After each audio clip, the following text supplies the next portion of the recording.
Hello and welcome back to Dragon December here on the Arcane Forge, and welcome back to another Monster Monday, a series where I draw a creature from D&D and talk about its lore and its history and what it's like to fight in-game. Now, naturally, with it being Dragon December, these are going to be very dragon-based things for the whole of this month, and today is no exception. Today, I want to talk about shadow dragons, and in these videos, I like to use your suggestions that you leave me down in the comment section below. And the idea of shadow dragons, or at least me covering the idea of shadow dragons, was first suggested by Angfolith. Angfolith? A-N-G-F-A-U-L-I-T-H.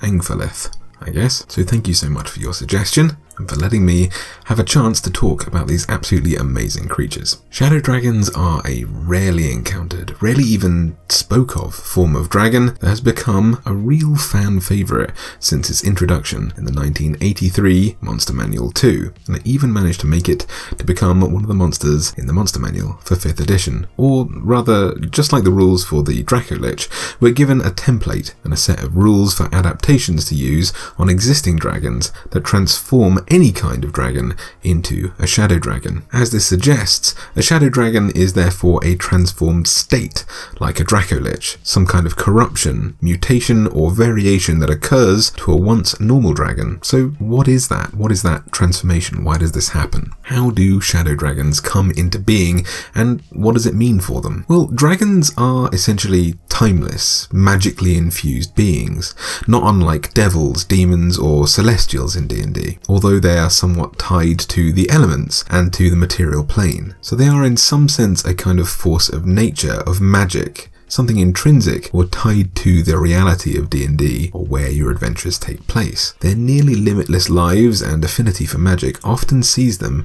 make their lairs in inaccessible and dangerous places, and they're drawn to treasure or places of immense value. Sometimes this means that consciously or otherwise, they'll make their homes in places where the boundaries between worlds and realities is thin, where the forces of magic are stronger perhaps, and maybe dragons can detect that. Maybe this means that a red dragon may dwell in a volcano whose molten core hides a gateway to the elemental plane of fire, for example. Maybe a green dragon might inhabit a dark and overgrown forest home to portals to the Feywild, or a gold dragon may protect an ancient and long-forgotten temple built around a gate to Elysium, even without necessarily intending for that to happen. They're just kind of drawn to these places. But just like these other places of existence, the Shadowfell is a land of dark, joyless melancholy, where all vibrancy and enthusiasm is melted away into a monochromatic husk. But this husk holds immense magical power, and thus the Shadowfell bleeds into our reality wherever the veil is weakest, wherever melancholy makes its home. And sometimes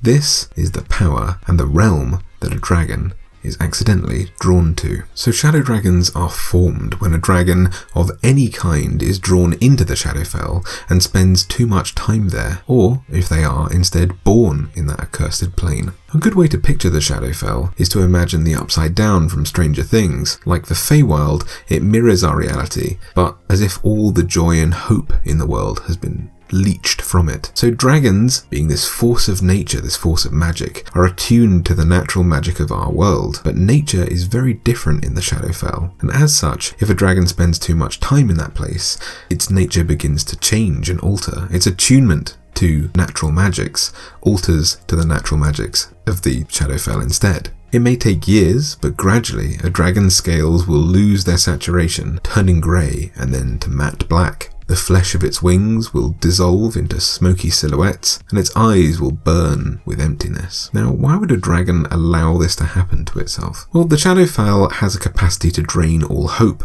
from someone. Even dragons feel this hopelessness, and they therefore bear witness to their own transformation and simply accept that this is their fate, something they cannot prevent. Or, as I mentioned before, they may see this as a gift of the Shadowfell, as a place of immense magical power, and choose to be consumed by the void. Either way, once they are completely altered, not even a return to the material plane can undo this change. Some will choose to dwell in their hopeless dimension forever, and some, still bound by their desire to hoard treasure, will, like vampires for hope, wishing to regain their former personality, will strike back at the material plane, bringing the Shadowfell with them, with each creature they slay, and with each town they pillage. So I mentioned that we have a kind of template to help us transform any dragon that we fancy into a shadow dragon, but what does that actually look like in game? Well, we're told that in addition to its normal resistances and immunities, a shadow dragon gains the resistance to necrotic damage. Additionally, it gains a bunch of other ones too. We're told that while in dim light or darkness, this creature is essentially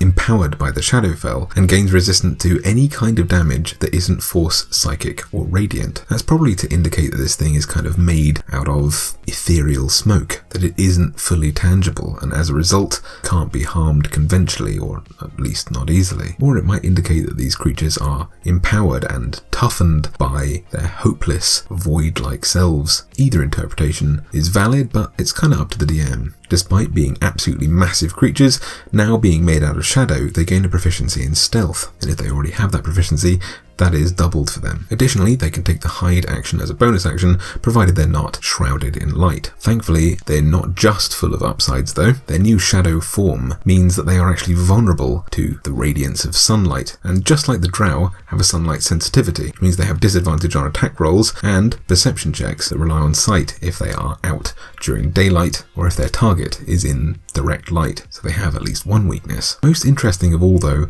is their attack damage. Dragons tend to deal piercing and slashing damage and so on with their bite and claw attacks, but their bites tend to have an elemental effect as well. They deal an extra bit of, if it's a red dragon that does fire damage on top of the regular piercing damage. For both their bite and for their breath attack, we're told that whatever their breath attack element was, no longer deals that damage, and instead they deal necrotic damage instead.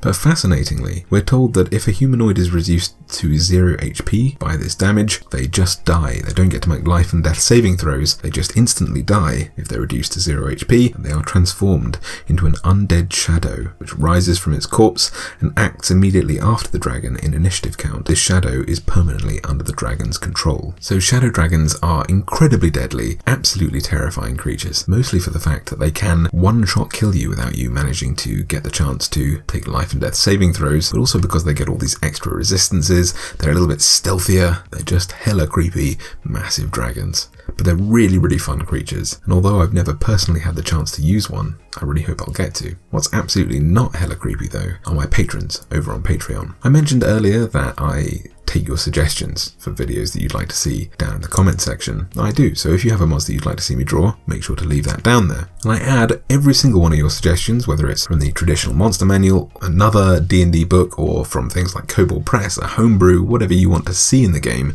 even if I have to homebrew it myself. And then I add that to what I call my to-draw list, my waiting list of monsters. And every month I give that list to my patrons over on Patreon, who get the chance to vote on which monsters they want to see next. So if that sounds good to you, if you like the sound of having more control over the kind of content that you see from me, and you'd like to help this channel in a really, really personal way, help me make these videos, then I'd urge you to head over to Patreon. Getting to do this is my absolute dream, and I only get to make these videos with your help, so your support means an absolute ton to me. So by means of saying thank you, as well as getting access to this poll, whether you support me with the price of a cup of tea every single month, or all the way up to the very, very top reward level, I like to offer rewards in exchange for all of this help, including things like copies of all the illustrations that I do each month. So, for example, right now that would mean every single dragon that I'm drawing in the whole of Dragon December would be yours, but also things like private live streams where I get to draw more stuff for you guys, shout outs on all my social media, you can get added to the end of the credits at the end of my videos, or we can have a one-on-one chat where I can help you through your adventures, help you design characters, talk about dragons, I can do some drawing for you, or we can just chill out and chat. But like I say, that all really, really helps. So thank you so, so much. I hope you'll leave a little like at the end of this video. Maybe favorite it and share it with the rest of your group. Anything that you can do like that really, really helps this channel to grow and lets YouTube know that I'm doing a good job. So I really appreciate your help